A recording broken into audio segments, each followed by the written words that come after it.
ত্রাণ ও দুর্যোগ ব্যবস্থাপনা মন্ত্রণালয়, গণপ্রজাতন্ত্রী বাংলাদেশ সরকার।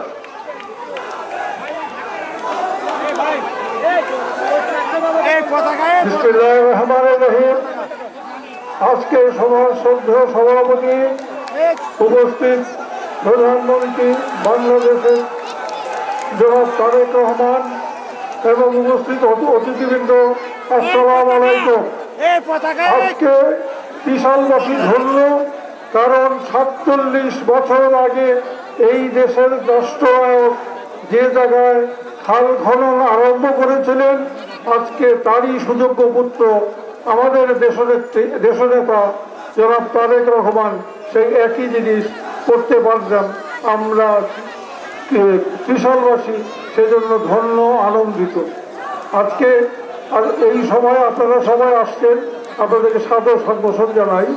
আমি বেশি সময় নেব না, যে সময়টা এমনি দেরি হয়ে গেছে। আমরা আশা করছি জনাব তারেক রহমান সাহেব, প্রধানমন্ত্রী সাহেব আমাদেরকে অনেক মূল্যবান কথা বলবেন। ওনার কথা শোনার জন্য আমি আপনাদের কাছে বিদায় নিচ্ছি। ধন্যবাদ। আসসালামু আলাইকুম। RICL TMX, যুগের পর যুগ স্থাপনা থাকে মজবুত।